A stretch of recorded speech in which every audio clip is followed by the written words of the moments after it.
In this video, we consider capacitance and capacitors as they're found in electric circuits. Capacitance is a circuit property that accounts for energy stored in electric fields. Now, a capacitor is a two-terminal device that consists of two conducting bodies separated by a non-conducting material that is known as a dielectric. The dielectric prevents charges from moving from one conducting body to another within the device. The dielectric could be a number of different substances. It could be mylar, polyester, polypropylene, or even air.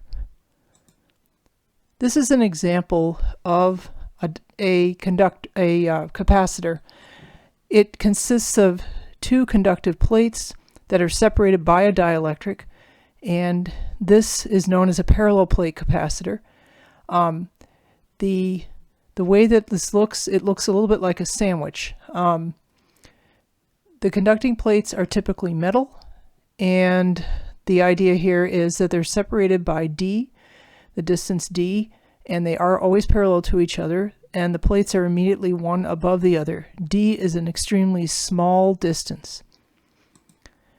Now, the capacitors that we're going to be using as circuit elements don't look anything like that, and yet they do, because inside they are in that configuration where they have two conductors separated by the dielectric, and oftentimes what happens is we have a situation where we have the three layers, a very large sheet of the dielectric with the two conductors on either side, and then the combination of the three layers is rolled up kind of like a jelly roll.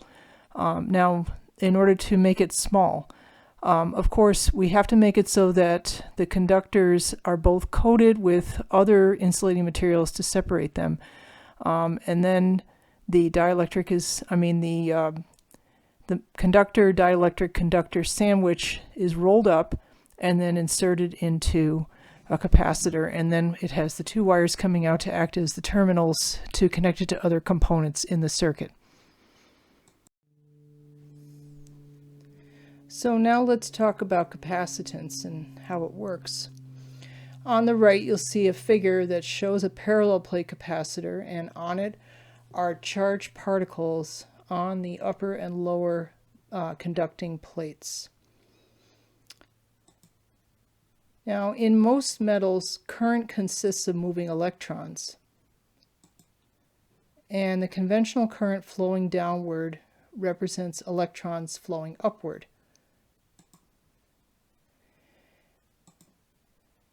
The electrons moving upward collect on the lower plate of the capacitor. The lower plate accumulates a net negative charge that produces an electric field in the dielectric. This electric field forces electrons to leave the upper plate at the same rate that they accumulate on the lower plate. And this makes it seem like current is flowing through the capacitor. As charge builds up, voltage appears across the capacitor. We say that charge accumulated on one plate is stored in the capacitor, but the total charge on both plates is always zero, because positive charge on one plate is balanced by negative charge of equal magnitude on the other plate. The stored charge Q is proportional to the voltage between the plates. And this is represented by this equation, Q is equal to C times V. C is the constant of proportionality, and this is also known as the capacitance. The capacitance is determined by the geometry of the capacitor and its composition, including the dielectric. The unit that we use to represent capacitance is the farad. The farad is named after Michael Faraday, a physicist who made many contributions to our understanding of electricity and magnetism. 1 farad is equal to 1 coulomb per volt. 1 farad is a huge amount of capacitance. generally speaking, when we're building circuits, we're going to be dealing with capacitors on the order of 1 picofarad, that is 10 to the minus 12 farads, all the way up to 10 millifarads. So this slide shows the diagram that is used to represent a capacitor. This is the symbol that we use in a circuit diagram. We see that we have what looks like a parallel plate capacitor, the two lines, and that we put the capacitance there as well, labeled here with C, and that we depict the voltage across the capacitor using the convention with the plus and minus signs to show the polarity of the voltage, and that we expect that the current is going to be entering into the positive terminal of the capacitor, just as we do for a resistor. So we use passive sign convention as in the resistor depictions in circuits as well. The equation that we're going to consider now is the one that we saw on the previous slide, where we have Q is equal to C times V. But here we're now showing both the charge Q and the voltage T as functions of time. This is something that's different from resistors. Time is an important element in describing the behavior of a capacitor.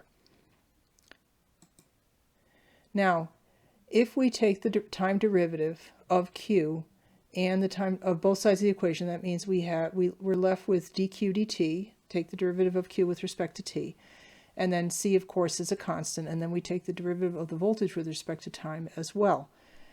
And we get this expression, and then we remember that dq dt, the change in charge with respect to time, is the same as current. And so now we have an equation, I is equal to C dV dt, and this is one of the equations, in fact, one of the main equations that we use to describe the relationship between voltage and current in a capacitor.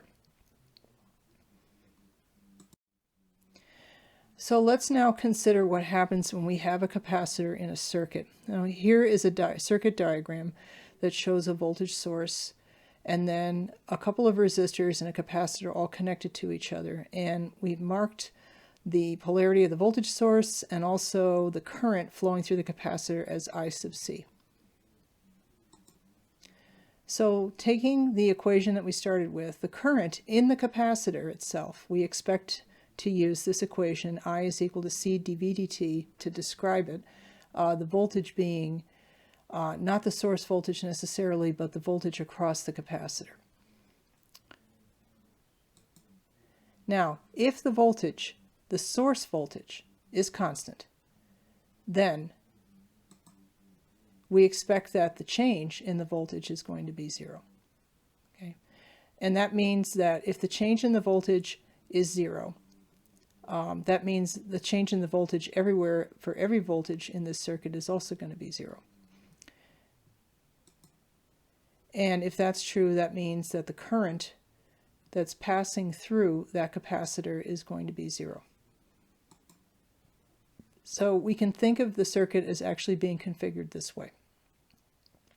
That we have a constant voltage source and that we have a current that's flowing. The current that is flowing, there is a current flowing through one of the resistors, the one that's parallel to the voltage source, but that there is no current flowing through the capacitor, and with no current flowing, it's effectively an open circuit. So this is one of the characteristics of capacitors when the source is constant. The case is that there is no current flow through the capacitor, and therefore it behaves like an open circuit. And meanwhile, the only current, as I mentioned before, that flows in this circuit is flowing through the resistor, and we can apply Ohm's law here to determine what the current is going to be that flows through that resistor. The other current is going to be zero. And no current will flow through the other resistor either. So now let's consider capacitor behavior more generally. Let's say that we have a capacitor that's connected to a voltage source, and here we have the voltage across that capacitor marked V sub C with the current I flowing through it. And by Kirchhoff's voltage law, we can say that the source voltage and V sub C are going to have to be the same. Let's further specify that the capacitor is a 1 microfarad capacitor. And let's talk about what's going to happen. Now, if the voltage can be represented using this graph, let's say that we have this graphical representation of voltage between 0 and 5 microseconds. And we want to talk about the behavior of this circuit during this time when the voltage is changing in this fashion. So we go back to the equation that we started with. The charge is proportional to the voltage. Okay, the charge on the capacitor is proportional to the voltage across the capacitor. And so we know what the voltage across the capacitor is. It's 1 microfarad. So we can just take that numerical value for the capacitance and insert it into the equation. And then we can get what the charge is going to be as a function of time. Since it's directly proportional, it's just scaled by 1 times 10 to the minus 6. And in fact, the plot for the charge looks identical to that of the voltage. It's just that because of the scaling, you can see that the vertical axis is different. It's also a different thing that we're measuring. So that's the graph of the charge. Now, we'd also like to know what the current is going to be. So here's the situation. We have I, and this we're going to use this expression, I is equal to C dV dt. And we can get the function I of t and plot that as well for the same time period. If we recall that one of the ways that we can think about this is that we could take the expression that we have for the voltage V C of t and take the derivative with respect to time, and that should give us the current at a given point. Now, when we have a situation where we have an expression for the voltage, we can definitely take the derivative of that expression, but in this case we actually have a graph, and so we are going to approach this a little bit differently. Because it's graphical, and we have to think about what it means to take the derivative when we have the graph representing the function. So we recall that taking the derivative of something that is plotted against time, in this case V of C plotted against time, means just finding the slope of the function at any given time point. Now, this is a piecewise function. It has 3 segments between 0 and 5 milliseconds. The first segment is a straight line, okay, and we can just find the slope of that line, and that will give us dv c dt. And when we do that, we find that we can get I of t for that interval 0 to 2 microseconds. We see that we take c, the capacitance, and multiply it times the slope, rise over run. So the rise, we see that the right endpoint of Vc of t, the value of the voltage at 2 microseconds is 10 volts, and the value at 0 microseconds is 0. Okay, that's the numerator. And then we check to see what the time values are. Well, the ending point is 2 microseconds, the beginning point is 0, and when we do the calculation, we get 5 amps. We can do a similar calculation for the next part of the function, and here we'd also like to know what the slope is, and since we see it's a horizontal line, we know that the slope is going to be 0. And so that means that the current during that interval 2 to 4 microseconds is also going to be 0. Then we can look at the third interval, another straight line. So again, we can use the formula for rise over run to get the slope there. And when we do that calculation, we end up with minus 10 amps for the interval 4 microseconds to 5 microseconds. So we can take these values for I and we can plot them. And then we see that we have I of t between 0 and 5 microseconds. For the first 2 microseconds, it's a constant 5 amps, and then it's 0 while the voltage is constant, and then when the voltage is declining, then the current is negative. So what's happening here? So what's happening is this. While the voltage is increasing, that tells us that the charge is also increasing at that same time. We know that, right? We can see that on the graph. And so charge is building up on the capacitor. And during that time, it's a steadily, constantly increasing amount of charge that is being added to the capacitor. And so what's happening now is we have a constant current during that time. Then suddenly we have a constant voltage, and when the voltage is constant, there is no change in it, and that means that there is no current. It's as if we had a constant voltage source all the time. We do, just during that interval from 2 to 4 microseconds.